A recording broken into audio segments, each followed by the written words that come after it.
भारत माता देश मातृकार आज एक स्वतंत्र दिन।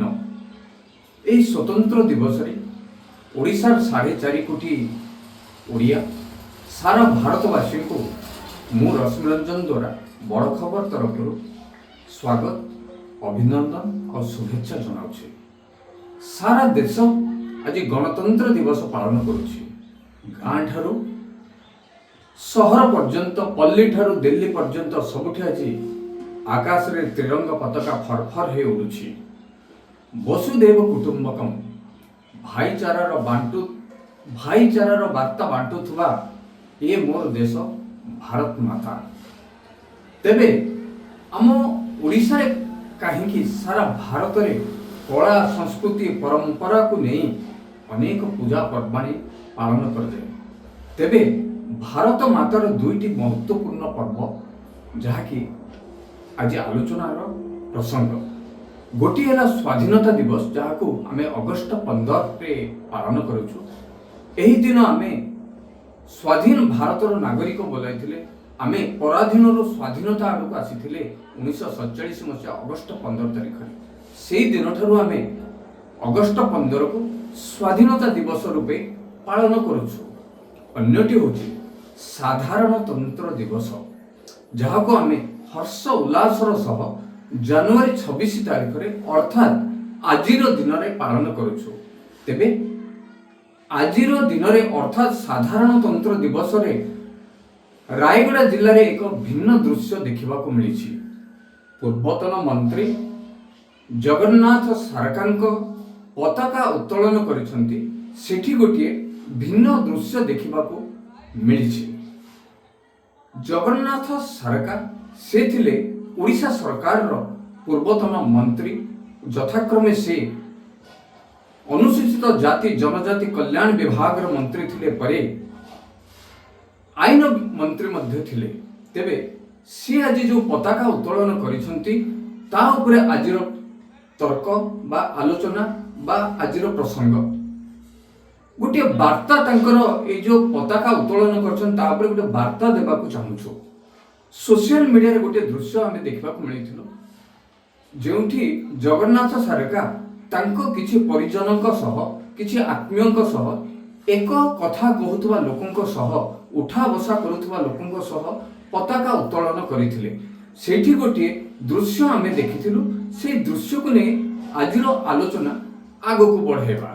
तेबे ए वार्ताटा कोन होइते वार्ता जगन्नाथ सारका नुहंती अनेक जानी न थाई पारंते एभली हमर हृदबोध होउची। तेनु आज बड़ खबर एई प्रसंग को अत्यंत गुरुतर सह नबा पाई आमे उद्यम कलु और चेष्टा कलु। तेबे ए बाबद रे मु धीरे धीरे कहिबी। ए वीडियो अनेक कथा कहूची देखंतु ए वीडियो को।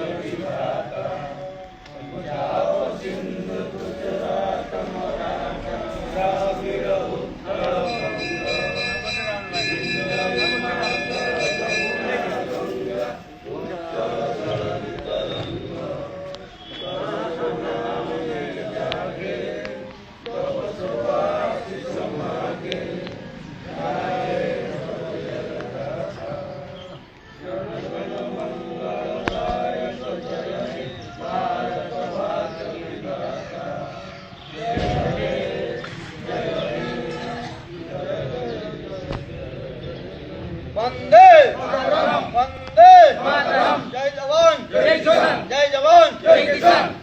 भारत माता की भारत माता की जय जवान जय किसान। नेताजी बोस की जय, महात्मा गांधी की जय, सुभाष चंद्र बोस की जय। ए भिडियोटी को आपण भल करी देखि नंतु निरेखी देखंतु। दंडा मझी पर्यंत पताका उठिबा परे मंत्री दौड़ीटी को टाणी दैछंती। आपण भल रूपे देखंतु दंडार मझी पर्यंत पताका जातीय पताका उठिबा परे मंत्री दौड़ी धरी टाणी आ उपरु फूल सब तलक पड़बार लगी तापर आरंभ होइछि जातीय संगीत उपस्थित तांको परिजन सहयोगी माने जातीय संगीत गान करुछन्ति। ये थिला पूर्वतन मंत्री सारकांक पताका उत्तोलन करिवार दृश्य।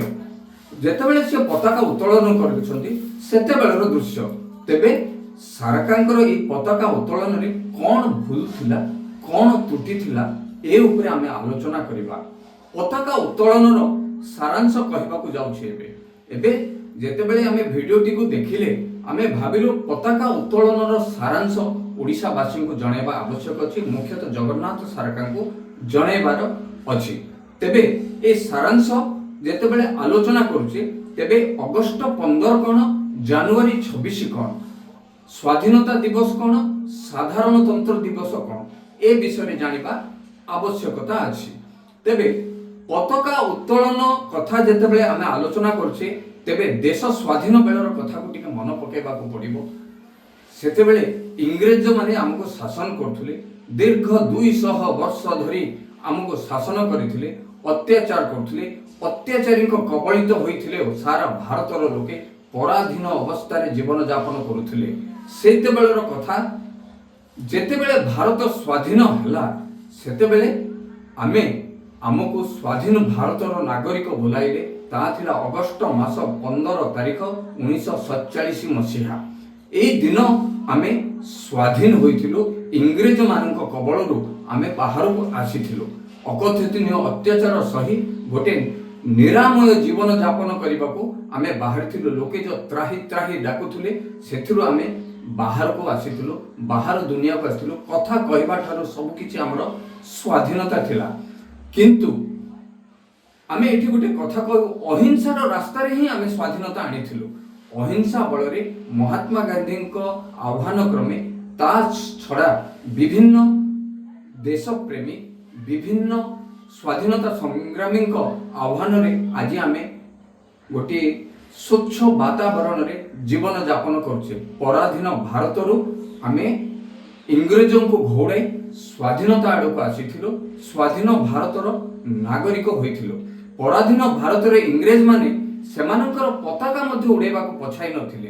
त्रिरंगा नहे भारत रे इंग्रेज मानकर पताका उडुथुला। आउ जेतेबेले आमे 1947 मसिया अगस्त 15 तारिख रे स्वाधीनता लाभ कलु, स्वाधीन लाभ कलु, आमे पराधीनतार स्वाधीनता आड़ को आसिलु। सेतेबेले इंग्रेज मानकर जो पताका थिला ताको धीरे धीरे धीरे धीरे अवतरण कलु। भारतर जातीय पताका को धीरे धीरे धीरे धीरे ऊपर मुहा कलु। दंडार ऊपर शिखर रे जातीय पताका त्रिरंगा पताका पहुंचबा परे आमे ताको उत्तोलन कलु। अर्थात जो गंठीटा पड़ीथिला से गंठी को धीरे टाणीबा परे सेठार पुष्प वृष्टि होइथिला। सेहि दिन आमे अनुभव कलु आमे स्वाधीन भारतर संतान। ये थिला अगस्त 15 रो कथा। जेतेबेले आमे स्वाधीनता दिवसर कथा होउथिले वर्तमान आमे साधारणतंत्र दिवस जहा कि आमे जनवरी 26 रे आमे पालन करछु ताकु ने आलोचना करिबा। साधारण दिवसर कोन थिला मर्म? देश तो स्वाधीन हो जाइथिला, आम त्रिरंगा फरफर हे आकाश रे उडुथुला। आकाश को अनाइले त्रिरंगा पताका जो फरफर हो उडुथुला मन भरी जाउथुला। पराधीनतार कथा चली जाइथिला, स्वाधीनतार कथा आम मन रे भरी होइथिला। आमे उत्कंठार सह कहउथिले आमे स्वाधीन भारतर संतान। किंतु साधारणतंत्र दिवस कोन? साधारणतंत्र दिवस रे आम संविधान को आमे ग्रहण करिथिलु, आम संविधान को आमे अपनाइथिलु। ये हला साधारणतंत्र दिवस। 1950 मसिया जनवरी 26 तारिख दिन ए जो आमे साधारण रूपे आमर साधारणतंत्र दिवस पालन करछे, संविधान को ग्रहण करी ए दिनटी को पालन करछे। तेणु से दिन आम जातीय पताका तले रहिबार कोनोसे आवश्यक नथिला, फरफर हे उडुथला। आम जातीय पताका को सेई दंडार ऊपर शिखरे बंधा जाए, सेठू उत्तोलन करा जाए, सेठू पुष्प वृष्टि करा जाए, सेठू लोके भारत मातार जातीय पताका तले रही आशीष ग्रहण करते। कारण आमे आमर शासन आम हाथ रे तैयारी करिछु, आमर संविधान आमे आम हाथ रे तैयारी करछु। लोकंकर संविधान लोके निजे ତିଆରି କରିଛନ୍ତି। ଏଇ ଖୁସିରେ ସାଧାରଣତନ୍ତ୍ର ଦିବସଟିକୁ ପାଳନ କରାଯାଏ। କିନ୍ତୁ ଆପଣଙ୍କୁ ଏଇ ଭିଡ଼ିଓଟିକୁ ଆଉ ଥରେ ଦେଖିବା ପାଇଁ କହିବି। ଦେଖନ୍ତୁ, ମନ୍ତ୍ରୀ ଜଗନ୍ନାଥ ସାରକା ଏଇ ଯୋଉ ଦଣ୍ଡାରେ ବନ୍ଧା ହୋଇଥିଲା ତାଙ୍କ ସହଯୋଗୀ ଜଣେ ପାଖରେ ଦୌଡ଼ି ଧରି ଠିଆ ହେଇଛନ୍ତି।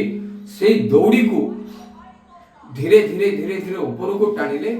ଅଧା ପର୍ଯ୍ୟନ୍ତ ଯାଇଛି କି ନାହିଁ ତାକୁ ବ୍ୟସ୍ତତା ହୋଇ ଟାଣିଦେଲେ। ଏଭଳି ନୁହେଁ। ଯଦି ସମସ୍ତେ ଚାହିଁବା ଆଜି ଭାରତର ପ୍ରଧାନମନ୍ତ୍ରୀ କିଭଳି ଜାତୀୟ ପତାକାକୁ ଉତ୍ତୋଳନ କରିଛନ୍ତି ତାହା ଦେଖିବା ଦରକାର। ଦଣ୍ଡାର ଉପର ପର୍ଯ୍ୟନ୍ତ ଯିବ ପତାକା, ସେଠାରୁ ଉତ୍ତୋଳନ କରାଯିବ, ପୁଷ୍ପ ବୃଷ୍ଟି ହବ, ଚାଉଳ ବୃଷ୍ଟି ହବ, ଯାହା କିଛି ସେଥିରେ ରଖାଯାଇଥିବ ତାହା ବୃଷ୍ଟି ହବ। ଏଭଳି ପଦ୍ଧତି ଅଛି। ଅର୍ଥାତ୍ ଏଠି କାହାକୁ ଆମେ ଆକ୍ଷେପ କରୁନାହୁଁ। ହୁଏତ ମନ୍ତ୍ରୀ ଜଗନ୍ନାଥ ସାରକା, ପୂର୍ବତନ ମନ୍ତ୍ରୀ ଜଗନ୍ନାଥ ସାରକା ଏହା ଜାଣିନାହାନ୍ତି। ଜଗନ୍ନାଥ ସାରକାଙ୍କ ଭଳି ଅନେକ ଲୋକ ଜାଣିନାହାନ୍ତି। କିନ୍ତୁ ଯେତେବେଳେ ଜଗନ୍ନାଥ ସାରକା ଓଡ଼ିଶା ସରକାରଙ୍କର ବିଭିନ୍ନ ପଦପଦବୀରେ ଥିଲେ, ସେ ଅନୁସୂଚିତ ଜାତି ଜନଜାତି କଲ୍ୟାଣ ବିଭାଗରେ ଥିଲେ, ତାପରେ ଆଇନ ବିଭାଗରେ ଥିଲେ, ବରାବର ମନ୍ତ୍ରୀ ପଦରେ ଥିଲେ। ମନ୍ତ୍ରୀ ଜଗନ୍ନାଥଙ୍କର ନାଁ, ସାରକାଙ୍କର ନାଁ ପ୍ରଥମେ ଡକା ଯାଉଥିଲା। ଯେତେବେଳେ ମନ୍ତ୍ରିମଣ୍ଡଳ ଗଠନ କରାଯାଉଥିଲା, ଜଗନ୍ନାଥ ନାମ, ପ୍ରଭୁ ଶ୍ରୀ ଜଗନ୍ନାଥଙ୍କ ନାମ ସ୍ମରଣ କଲା ପରେ ଜଗନ୍ନାଥ ସାରକାଙ୍କ ନାମ ଡକା ଯାଉଥିଲା। ସେତେବେଳେ ଜଗନ୍ନାଥ ସାରକା ଏହା ଜାଣିବାର ଆବଶ୍ୟକ ଥିଲା। ସେ କାହିଁକି ଜାଣିଲେ ନାହିଁ? ଜାଣି ନ ପାରିବାର କାରଣ ହେଲା, ଜାଣିବା ପାଇଁ ତାଙ୍କର ଉତ୍କଣ୍ଠା ନାହିଁ, ଜାଣିବା ପାଇଁ ତାଙ୍କର କୌଣସି ମାଧ୍ୟମ ନାହିଁ, ଜାଣିବା ପାଇଁ ତାଙ୍କ ପାଖରେ କୌଣସି ବ୍ୟବସ୍ଥା ନାହିଁ। ତେଣୁ ସେ ଜାଣିପାରିଲେ ନାହିଁ। କିନ୍ତୁ ଜଗନ୍ନାଥ ସାରକା ତାଙ୍କ ଅମଳରେ ଅନେକ ସ୍ଥାନକୁ ଯାଇ ଏଭଳି ଜାତୀୟ ପତାକା ଉତ୍ତୋଳନ କରିଛନ୍ତି। ଆମ ଓଡ଼ିଶା ସରକାରଙ୍କର ଗୋଟେ ବିଧାନ ଅଛି, ବିଧି ଅଛି। ମନ୍ତ୍ରୀମାନେ ବିଭିନ୍ନ ଜିଲ୍ଲାକୁ ଯାଇ ପତାକା ଉତ୍ତୋଳନ କରିଥାନ୍ତି। ସେହି କ୍ରମରେ ଜଗନ୍ନାଥ ସାରକା ମଧ୍ୟ ବିଭିନ୍ନ ଜିଲ୍ଲାକୁ ଯାଇ ପତାକା ଉତ୍ତୋଳନ କରିଥିବେ। ତେବେ ସେ ସମୟରେ ନିରୀଖିବାର ଥିଲା ଅଗଷ୍ଟ 15ରେ କିଭଳି ଜାତୀୟ ପତାକାକୁ ଉତ୍ତୋଳନ କରାଯାଏ। ତଳୁ ପତାକାକୁ ଧୀରେ ଧୀରେ ଧୀରେ ଧୀରେ ଉପରକୁ ଉଠାଯାଏ, ତାପରେ ଦୌଡ଼ିକୁ ଟାଣି ଉତ୍ତୋଳନ କରାଯାଏ। ଆଉ ସାଧାରଣତନ୍ତ୍ର ଦିବସରେ ପତାକା ଯେତେବେଳେ ଉପରେ ବନ୍ଧା ହୋଇଛି ସେଇଠୁ ପୁଷ୍ପ ବୃଷ୍ଟି କରାଯାଏ। ଏହା ଜଗନ୍ନାଥ ସାରକା ନିରୀଖିବାର ଥିଲା। ନଚେତ୍ ଏସବୁ ଜାଣିବା ପାଇଁ ବିଭିନ୍ନ ଲୋକଙ୍କ ସହ ଆଲୋଚନା କରିବାର ଥିଲା। ତେବେ ଜଗନ୍ନାଥ ସାରକାଙ୍କୁ ଆମେ ଅଜ୍ଞ କହୁନାହୁଁ। ଜଗନ୍ନାଥ ସାରକା ଯଦି ଜାଣିନାହାନ୍ତି, ତାର ପରିଣାମ ସ୍ୱରୂପ, ତାର ପ୍ରତିଫଳନ ସ୍ୱରୂପ ଆଜି ସେ ଏଭଳି ଗୋଟେ ଅବ୍ୟବସ୍ଥା ଭିତରେ ନିଜ ପରିଜନ, ନିଜ ବନ୍ଧୁଙ୍କ ସହ ଗୋଟେ ପତାକା ଉତ୍ତୋଳନ କରିଛନ୍ତି। ଆମେ ଏଠାରେ କହିବାକୁ ଚାହୁଁଛୁ, ଆମେ ନିରେଖିଲେ ସବୁ କିଛି ଜାଣିବା, ଆଉ ଜାଣିଲେ ଜିଣିବା। ଜଗନ୍ନାଥ ସାରକାଙ୍କୁ ବଡ଼ ଖବର ତରଫରୁ ଏ ପରାମର୍ଶ ରହିବ, ଆପଣ ଜାଣନ୍ତୁ, ଜାଣିଲେ ନିଶ୍ଚୟ ଜିଣିବେ, ଏହା ଆମର ପ୍ରତିଶ୍ରୁତି ରହୁଛି। ଜଗନ୍ନାଥ ସାରକା, ଆପଣ କଥାଟାକୁ ଦେହକୁ ନେବେନି, କିନ୍ତୁ ଆସନ୍ତା ଦିନ ମାନଙ୍କରେ ଯେତେବେଳେ ଆପଣ ଜାତୀୟ ପତାକାକୁ ଉତ୍ତୋଳନ କରିବେ, ହୁଏତ ବଡ଼ ଖବରର ଏ କଥା ଆପଣଙ୍କ ମନରେ ରହିବ। ନମସ୍କାର।